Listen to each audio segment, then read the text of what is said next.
নাকি ত্রাণ ছিনতাই করছে।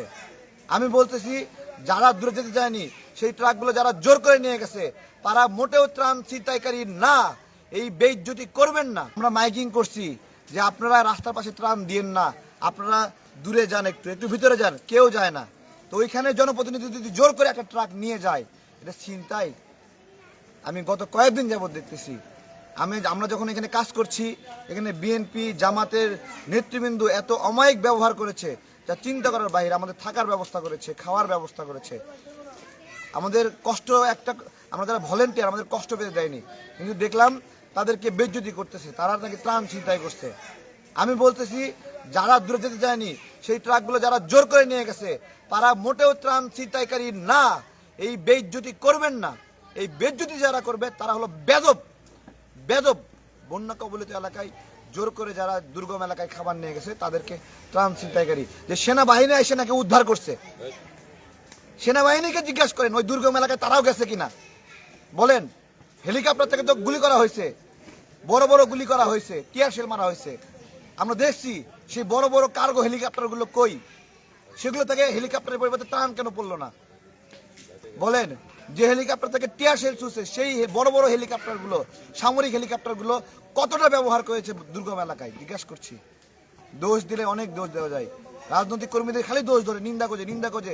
আরে নিজের ঘরে সব দিয়ে একবারে ভান্ডার খুলে দিছে, একটা জিনিস রাখেনি একজন নেতা কর্মী যে তার এলাকার মানুষকে বাঁচাতে হবে। এই বেয়াদবিগুলো করবেন না। হ্যাঁ, সুযোগ পেলে রাজনৈতিক কর্মীদেরকে বেইজ্জতি করার সুযোগ করে দিচ্ছে। এখনই বিএনপি মাঠ ছেড়ে চলে যাক, ধরেন বিএনপি বাংলাদেশে নাই, আওয়ামী লীগ এসে কচু কাটা করবে, কচু কাটা বিশ্বাস হয়? হ্যাঁ, আওয়ামী লীগকে শাস্তি যদি করতে হয় এটা রাজনৈতিকভাবে জামাত এবং বিএনপি করতে পারবে, অন্য কোনো অরাজনৈতিক ব্যক্তি দিয়ে সম্ভব না, আমলা দিয়ে সম্ভব না, সুশীল দিয়ে সম্ভব না।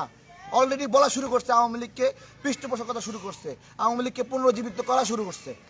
দূরের গ্রাম, ওই দূরের গ্রামগুলোতে যারা মেম্বার, বিএনপি নেতা আছে, জামাত নেতা আছে, বিভিন্ন সংগঠনের নেতৃবৃন্দ আছে, সামাজিক সংগঠনের নেতা, তারা স্থল অংশে আইসা অথবা যে দিকে ত্রাণ ঢুকছে সেখানে এসে অনুরোধ করে যে আমার এলাকায় কেউ খাবার পায়নি, আপনারা প্লিজ চলেন।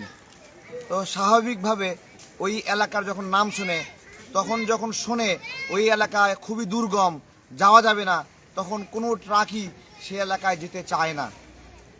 আমরা তো কাজ করলাম 2016 সালে, 18 সালে, এরপরে কুড়িগ্রামে বন্যা, সিলেট বন্যা, সুনামগঞ্জ বন্যা, এগুলোতে আমরা কাজ করলাম। সেই কাজের অভিজ্ঞতা থেকে বলছি যে এই রকমই হয়, যেতে চায় না দুর্গম এলাকায়। এইবার ফেনীতে যে বন্যা, মানে দূরের এলাকা সিন্দুরপুর, তারপরে রাজাপুর, এই এলাকাগুলোতে, সোনাগাজীর বিভিন্ন এলাকা, এগুলোতে কেউ যায়নি। তো এই এলাকার মানুষ কি খাবে না বলেন? খাবে না?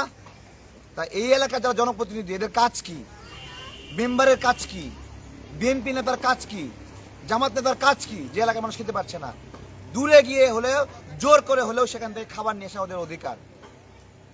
হ্যাঁ, গতদিন ফেনী জেলা প্রশাসকের কার্যালয়ে অনেক ত্রাণ আসছে বিভিন্ন এলাকা থেকে, দুর্গম এলাকা থেকে, যেগুলোতে খাবার যায়নি, ওই এলাকা থেকে জনপ্রতিনিধিরা আসছে যে আমাদের এলাকায় যেতে হবে, আমাকে এলাকায় চলেন।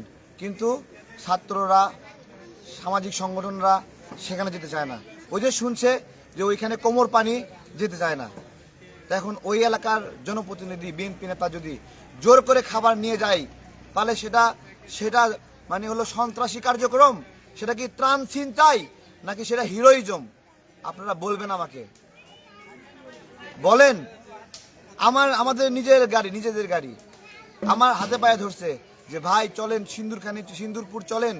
আমি বললাম ওখানে যাওয়া যায় না, কোমর পানি। তো বলে ভাই আমাদেরকে দিয়ে দেন, আমরা নিয়ে যাব যেভাবেই হোক, আমাদের যাওয়া দরকার। তারা ভেলা রেডি করছে, যাবে।